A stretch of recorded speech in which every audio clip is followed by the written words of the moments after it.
ओम शांति।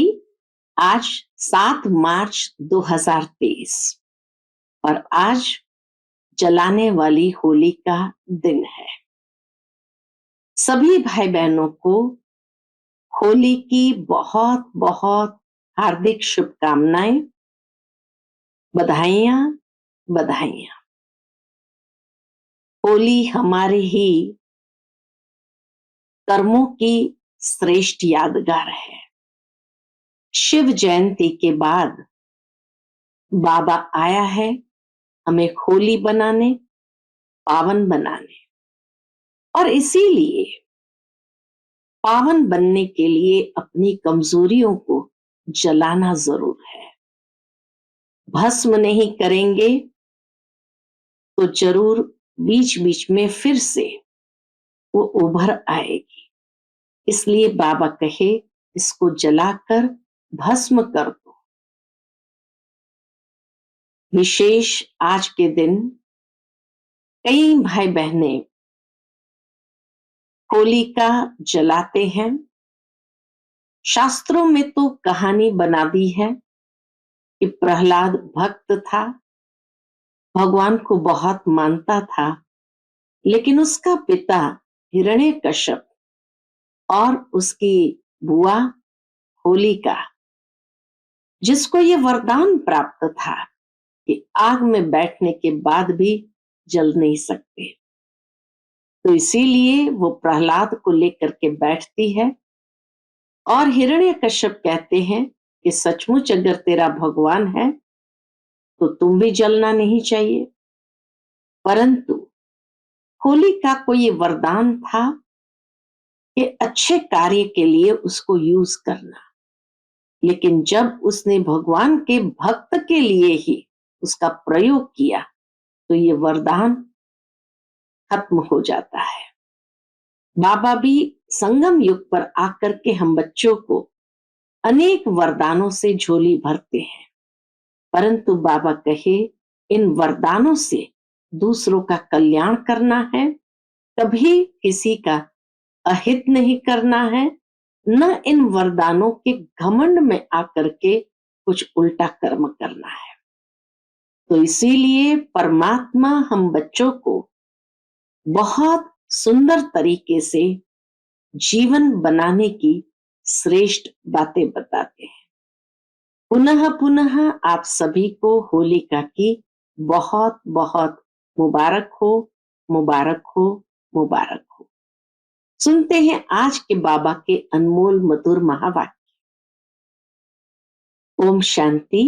मीठे बच्चे, विजयी रत्न बनने के लिए जीते जी मरकर देही अभिमानी बन बाप के गले का हार बनने का पुरुषार्थ करो। विजयी रत्न बनना है तो जीते जी मरकर देही अभिमानी बन बाप के गले का हार बनने का पुरुषार्थ करो।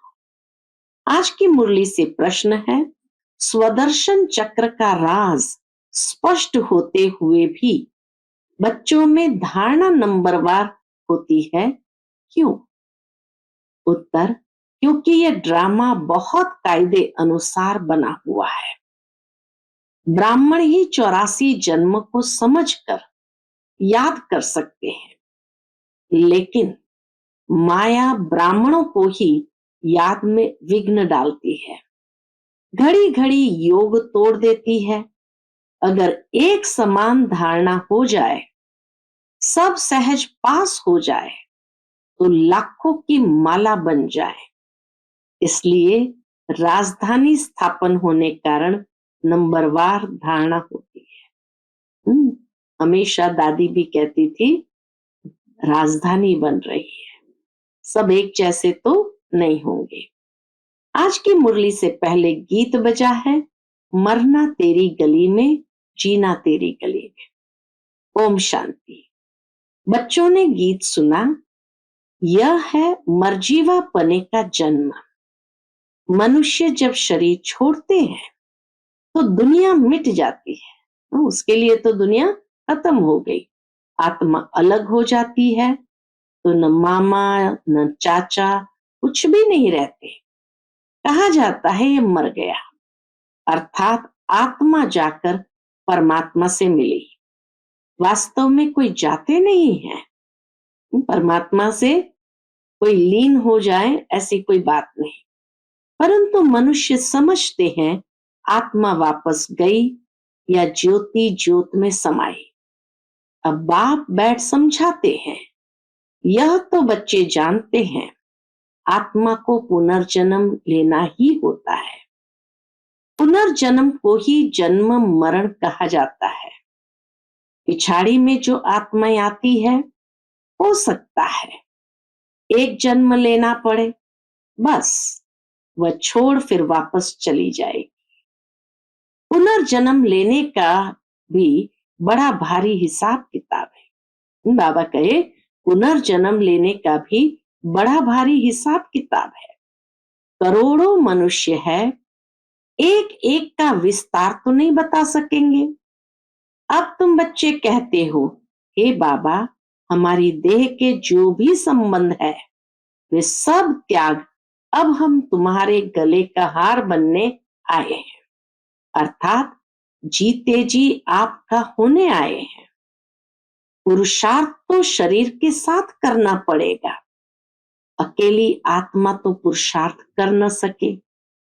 बाप बैठ समझाते हैं, जब रुद्र यज्ञ रचते हैं तो वहां शिव का चित्र बड़ा मिट्टी का बनाते हैं और अनेक शालिग्राम के चित्र मिट्टी के बनाते हैं। अब वह कौन से शालिग्राम है जो बनाकर और फिर उनकी पूजा करते हैं? शिव को तो समझेंगे कि यह परम पिता परमात्मा है, शिव को मुख्य रखते हैं। आत्माएं तो ढेर है, तो वे भी शालिग्राम बहुत बनाते हैं, 10,000 अथवा 1,00,000 भी शालिग्राम बनाते हैं। रोज बनाया और तोड़ा फिर बनाया, बड़ी मेहनत लगती है।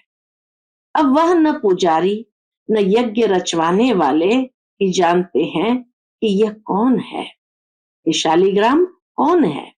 न पुजारी जानता, न यज्ञ रचवाने वाले ही जानते हैं कि वह कौन है। क्या इतनी सब आत्माएं पूजनीय लायक है? नहीं। अच्छा समझो, भारतवासियों के 33 करोड़ शालिग्राम बनाए, वह भी हो नहीं सकता, इतने बना नहीं सकते, क्योंकि सभी तो बाप को मदद देते नहीं। 33 करोड़ सारे के सारे तो बाप को मदद करने वाले हैं नहीं। ये बड़ी गुह्य बातें हैं समझने की। 4-5 लाख रुपया खर्च करते हैं रुद्र यज्ञ रचने में।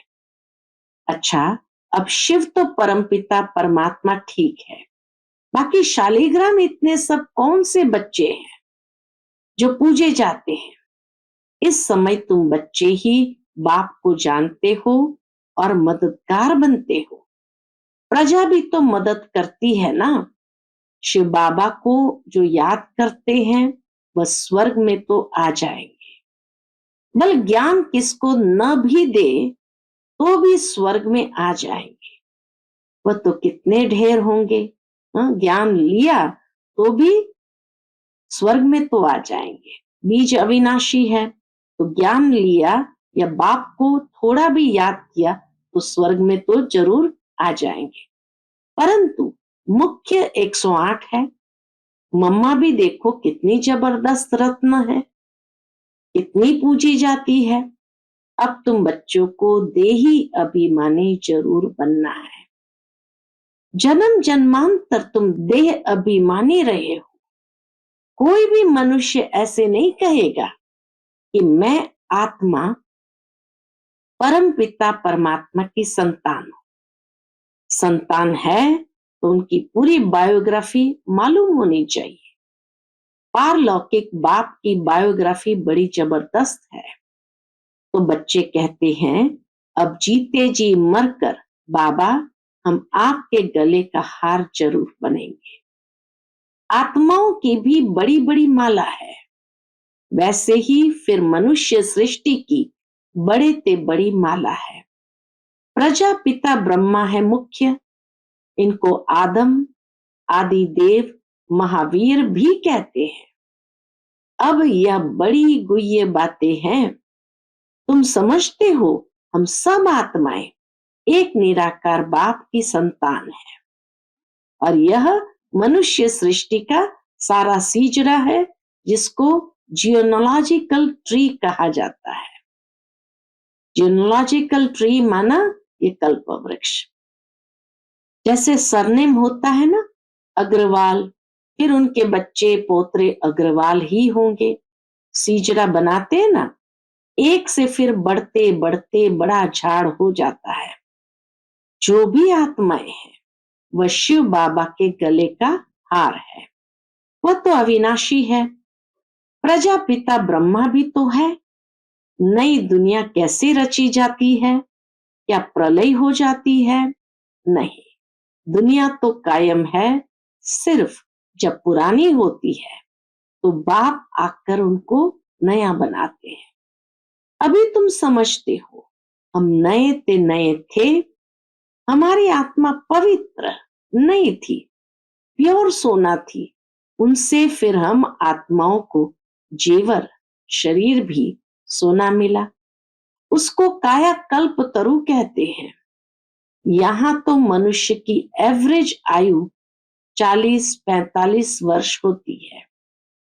कोई कोई की करके 100 वर्ष होती है। वहां तो तुम्हारी आयु एवरेज 125 वर्ष से कम होती नहीं। तुम्हारी आयु कल्प वृक्ष समान बनाते हैं। कभी अकाले मृत्यु नहीं होगी। तुम आत्माएं शिव बाबा के बच्चे हो। ब्रह्मा द्वारा जरूर ब्राह्मण पैदा होंगे, उनसे फिर प्रजा रची जाती है।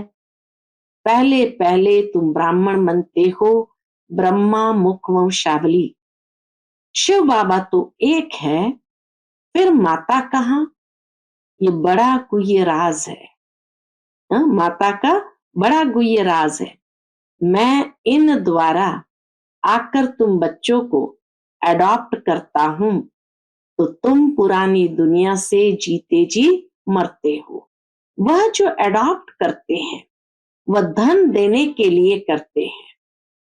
बाप अडॉप्ट करते हैं इसलिए स्वर्ग का वर्षा देने के लिए, लायक बनाते हैं, साथ में ले जाएंगे।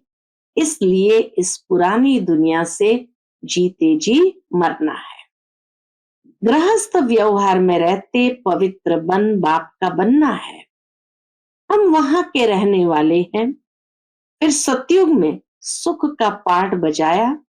यह बातें बाप समझाते हैं, शास्त्रों में तो है नहीं। अब बाप बैठ तुम आत्माओं को पवित्र बनाते हैं, आत्मा की मैल निकालते हैं। तुमको ज्ञान का तीसरा नेत्र मिलता है। उन्होंने फिर तीजरी की कथा बैठ बनाई है। वास्तव में बात यहाँ की है। तुमको ब्रह्मांड से लेकर सारे सृष्टि के आदि मध्य अंत का सारा समाचार मिल जाता है। बाप एक ही बार आकर समझाते हैं। सन्यासी तो पुनर्जन्म लेते रहते हैं। यह तो आया और बच्चों को पढ़ाया, बस। यह तो नई बात हो जाती है। शास्त्रों में ये बातें है नहीं। ये बहुत बड़े ते बड़ा कॉलेज है। कायदा है, एक हफ्ता तो अच्छी रीति समझना पड़े, भट्टी में बैठना पड़े। गीता का पाठ अथवा भागवत का पाठ भी एक हफ्ता रखते हैं ना, तो 7 रोज भट्टी में बैठना पड़े। विकारी तो सभी है। भले सन्यासी घर बार छोड़ निर्विकारी बनते हैं, फिर भी जन्म विकार से लेकर फिर निर्विकारी बनने के लिए संन्यास करते। कई पुनर्जन्म को भी मानते हैं, क्योंकि मिसाल देखते हैं। कोई बहुत वेद शास्त्र पढ़ते पढ़ते शरीर छोड़ते हैं, तो उन संस्कारों अनुसार फिर जन्म लेते हैं। तो छोटेपन में ही शास्त्र अध्ययन हो जाते हैं। जन्म ले अपने को अपवित्र समझ फिर पवित्र बनने के लिए संन्यास करते हैं। तुम तो एक ही बार पवित्र बन देवता बनते हो, तुमको फिर संन्यास नहीं करना पड़ेगा। तो उनका संन्यास अधूरा हुआ ना। बाबा कहे उनका संन्यास तो अधूरा हुआ ना। ये बातें खुद भी समझा नहीं सकते हैं, बाबा बैठ समझाते हैं। वह है उत्तम ते उत्तम बाप, जिसके तुम बच्चे बने हो। ये स्कूल भी है, रोजाना नई नई बातें निकलती है। कहते हैं आज गुह्ये ते गुह्ये सुनाता हूं, नहीं सुनेंगे तो धारणा कैसे होगी। अब बाप बैठ समझाते हैं, तुम मेरे बने हो तो शरीर का भान छोड़ो, मैं गाइड बन आया हूं वापस ले जाने। तुम हो पांडव संप्रदाय, वह जिस्मानी पंडे हैं, तुम रूहानी पंडे हो, वह जिस्मानी यात्रा पर ले जाते हैं। तुम्हारी है रूहानी यात्रा। उन्होंने तो पांडवों को हथियार दे युद्ध के मैदान में दिखाया है। अभी तुम बच्चों में भी ताकत चाहिए, बहुत होते जाएंगे तो फिर ताकत भी बढ़ती जाएगी। तो बाप बैठ समझाते हैं कि मैंने तुमको गोद में लिया है इस ब्रह्मा द्वारा, इसलिए इनको माता पिता कहा जाता है। यह तो सब कहते हैं तुम माता पिता हम बालक तेरे। अच्छा, उनको तो गॉड फादर कहा जाता है, गॉड मदर तो नहीं कहा जाता। तो मदर कैसे कहते। मनुष्य फिर जगत अम्बा को मदर समझ लेते हैं, परंतु नहीं, उनके भी माता पिता है। जगत अम्बा के भी माता पिता ब्रह्मा माँ और शिव बाबा। उनकी माता भला कौन सी है, ये बड़ी गुह्य बातें हैं। गायन तो है परंतु सिद्ध कर कौन समझाए। तुम जानते हो ये माता पिता है, पहले है माता, बरोबर तुमको इस ब्रह्मा माता के पास पहले आना पड़े। इनमें प्रवेश कर तुमको एडॉप्ट करता हूं, इसलिए ये माता पिता ठहरे। यह बातें कोई शास्त्र में नहीं है, ये बाप बैठ समझाते हैं। कैसे तुम मुख वंशावली बनते हो, मैं ब्रह्मा मुख से तुमको रचता हूं। कोई राजा है, कहेंगे मुख से तुमको कहता हूं तुम मेरे हो, यह आत्मा कहती है, परंतु उनको फिर भी माता पिता नहीं कहेंगे। ये बड़ी वंडरफुल बात है। तुम जानते हो हम शिव बाबा के बने हैं, तो ये देह का भान छोड़ना पड़े। अपने को आत्मा और शरीरी समझना मेहनत का काम है। इसको कहा ही जाता है राज योग और ज्ञान। दोनों अक्षर आते हैं।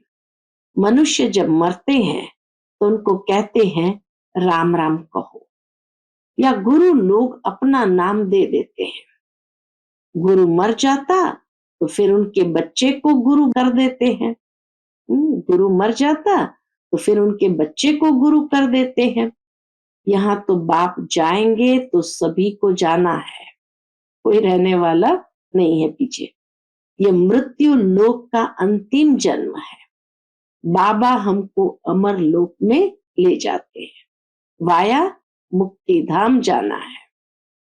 यह भी समझाया जाता है जब विनाश होता है तो ये कलयुग का पूर नीचे चला जाता है, सतयुग ऊपर आ जाता है। बाकी कोई समुद्र के अंदर नहीं चले जाते हैं। यहाँ तुम बच्चे सागर के पास आते हो, इसलिए रिफ्रेश होने। यहाँ तुम सन्मुख ज्ञान डांस देखते हो, दिखाते हैं गोप गोपियों ने कृष्ण को डांस कराई। यह बात इस समय की है। चात्रक बच्चों के सामने बाप की मुरली चलती है। बच्चों को भी सिखाना पड़े, फिर तो जितना सीखे। समझाना है बेहद के बाप से स्वर्ग का वर्षा लो।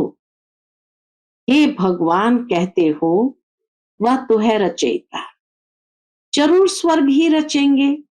यह एक ही बाप है जो स्वर्ग रचते हैं वो फिर आधा कल्प चलता है।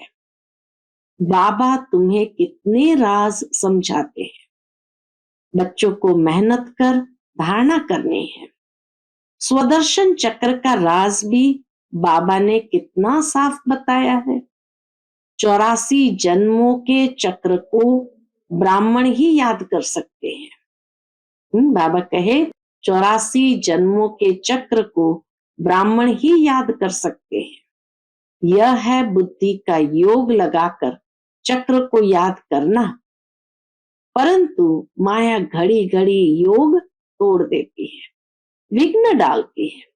सहज हो तो फिर सब पास कर ले, लाखों की माला बन जाए। यह तो ड्रामा ही कायदे अनुसार है। लाखों की बाबा को माला चाहिए नहीं, तो बाबा कहे ड्रामा ही कायदे अनुसार है। मुख्य है 8, उनमें फर्क नहीं पड़ सकता। त्रेता के अंत में जितने प्रिंस प्रिंसेस है सभी मिलकर जरूर यहाँ ही पढ़ते होंगे। प्रजा भी पढ़ती होगी। यहाँ ही किंगडम स्थापन होता है। बाप ही किंगडम स्थापन करते हैं और कोई प्रिसेप्टर किंगडम नहीं स्थापन करते। प्रिसेप्टर माना और कोई धर्म पिता किंगडम नहीं है, यानी राजधानी नहीं स्थापन करते। ये बड़ा वंडरफुल राज है। सतयुग में लक्ष्मी नारायण का राज्य कहाँ से आया? कलयुग में तो राजाई है नहीं, अनेक धर्म है, भारतवासी कंगाल है। कलयुग की रात पूरी हो, दिन शुरू हुआ और बादशाही चली। यह क्या हुआ? अल्लाह अलाउद्दीन का खेल दिखाते हैं ना, तो तारों के खजाने निकल आते हैं। तुम सेकंड में दिव्य दृष्टि से वैकुंठ देख आते हो। तारों का खजाना वहां है। अच्छा, माता पिता बाप दादा बच्चे सारी फैमिली इकट्ठी बैठी है। मीठे मीठे सिकिलदे बच्चों प्रति माता पिता बाप दादा का याद प्यार और गुड मॉर्निंग। रूहानी बाप की रूहानी बच्चों को नमस्ते। हम सभी रूहानी बच्चों की रूहानी माता पिता बाप दादा को याद प्यार गुड मॉर्निंग और नमस्ते नमस्ते। शुक्रिया बाबा, शुक्रिया। धारणा के लिए मुख्य सार है। पहली पॉइंट, बाप समान सभी को रिफ्रेश करने की सेवा करनी है। चात्रक बन ज्ञान डांस करनी और करानी है। दूसरी पॉइंट, इस शरीर का भान छोड़ पुरानी दुनिया से जीते जी मरना है। अशरीरी रहने का अभ्यास करना है। स्वयं को स्वर्ग के वर्षे का लायक भी बनाना है। आज का बाप दादा का मधुर वरदान हम बच्चों के प्रति है। होली के अर्थ स्वरूप में स्थित हो, सच्ची होली मनाने वाले हाईएस्ट होलीएस्ट भव। होली के अर्थ स्वरूप में स्थित हो, सच्ची होली मनाने वाले हाईएस्ट होलीएस्ट भव। होली अर्थात जो हुआ वह हो गया, हो लिया। जो सीन हुई, होली अर्थात बीत गई। बीती को बीती करने के लिए सदा ड्रामा की ढाल को यूज करो। होली का रंग पक्का तभी लगता है जब हर वक्त याद रहता कि होली जो बीता हो गया। वह कभी ड्रामा की कोई भी सीन देखते क्यों क्या कैसे इन प्रश्नों में उलझते नहीं। सदा ज्ञान मंथन कर अपनी होलीएस्ट और हाईएस्ट स्टेज बना लेते हैं। आज का स्लोगन है, सबसे बड़े धनवान वह है जिनके पास पवित्रता का सर्वश्रेष्ठ खजाना है। सबसे बड़ा धनवान वह है जिनके पास पवित्रता का सर्वश्रेष्ठ खजाना है। अच्छा, Om Shanti. Piece of mind channel को लाइक करें, सब्सक्राइब करें और हमारी लेटेस्ट वीडियोस देखने के लिए बेल आइकन को प्रेस करें।